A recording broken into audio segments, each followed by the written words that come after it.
Hi everyone, it's me again.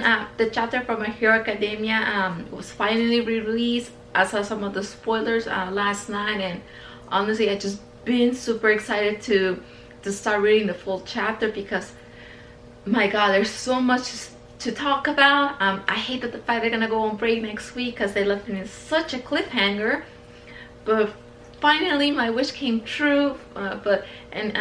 Before we get to that, let's begin reviewing the chapter.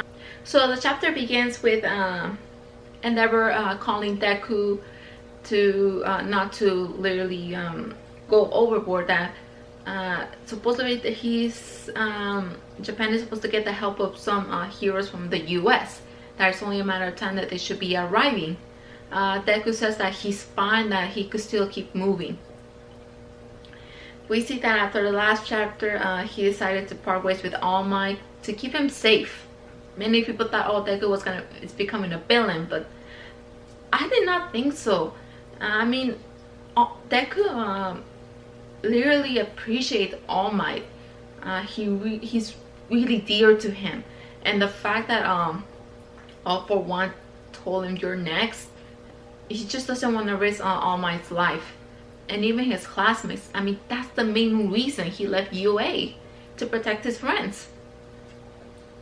Also, all the wielders, well, previous wielders of All for One are actually very concerned about Deku. I forgot which one tells him. I think it might be the guy with quick sense. I think so, I'm not sure. But one of the guys tells him that, dude, your wounds haven't healed yet. You need to get some rest. But Deku, you know, he's too stubborn. He just wants to keep going, and this is not healthy. But all the wielders wonder what they should do. They feel like they're kind of responsible for Deku going right now overboard. One of the wielders, I believe he's the second wielder. I'm not sure. I almost kind of forgot. I should have reviewed that. Forgive me about that.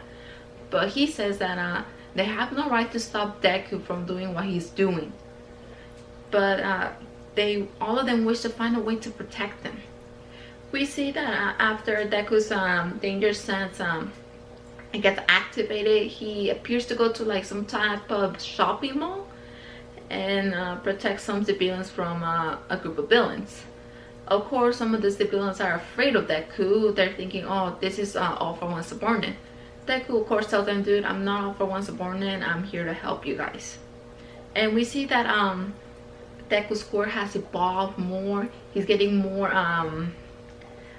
a lot better handling like whip and multiple quirks at once. So it's pretty awesome to see the development Deku has gotten over his quirk. So it's just fascinating, but at the same time, it's just sad because Deku is doing all of this by himself. He's taking this huge toll on his shoulders all by himself, and it just seems a little sad.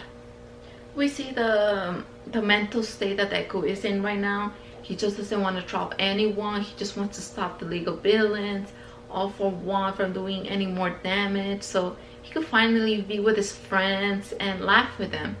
I mean, we even see pictures of his mom, his classmates at UA, All Might, all of them all smiling, and god, it's pretty sad, the heavy burden Deku has taken over his shoulders, and he's still just a kid.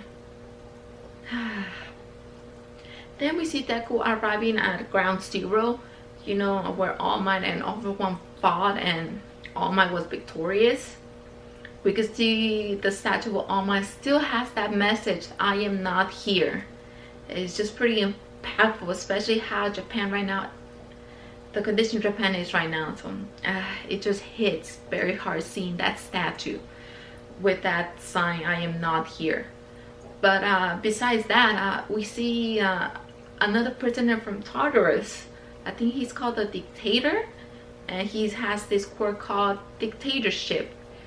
It's very similar to Shincho's quirk. You know, he brainwashes people, so in a way he's doing this, but I guess the people he's controlling right now are aware that they're being controlled, but they can't control their actions. Deku figures out, okay, in order to stop this guy's quirk, he needs to either hit the wielder or hit the people who are possessed by the quirk. With enough damage, they should be able to break off the influence.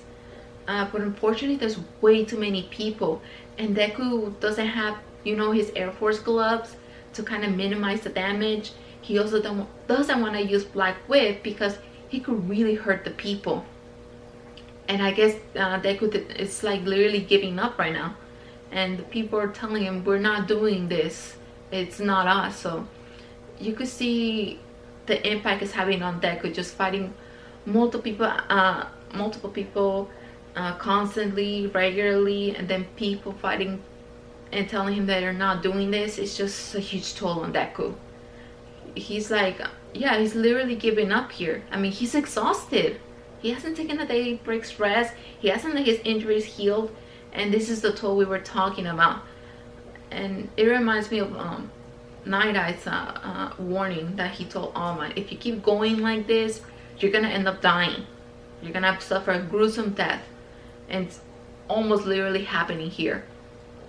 But then, like, at a miracle, finally, we see someone take down the dictator, and it's Bakugo. I was like, oh, finally! He uses AP shot to hit him exactly so he doesn't injure the other people around him. And oh god, he has a point and he says, oh, I found them. So this is where the chapter ends. I was just so excited to finally see at least one of the classmates of UA, and I'm so glad it's Bakugo that found Deku, because I wonder how long has it been since they've seen each other. I don't think they even saw each other when Bakugo got up from the hospital, and he was not even allowed to see Deku.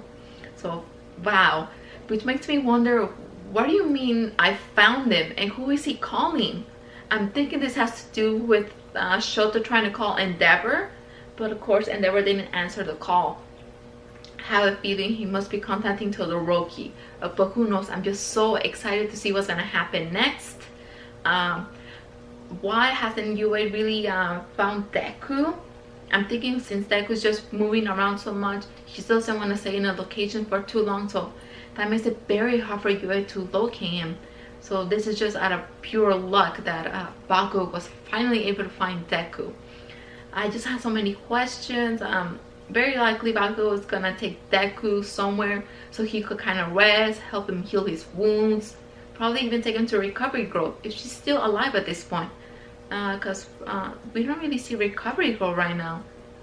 I mean, we saw that Lady Nagan was taken to a hospital, but her injuries were still too gruesome and she hasn't awakened yet.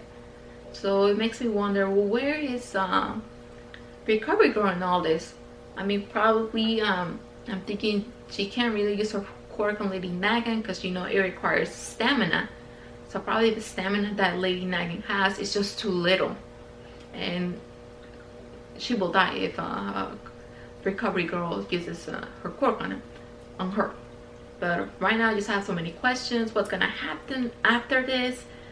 I'm just so excited for the chapter.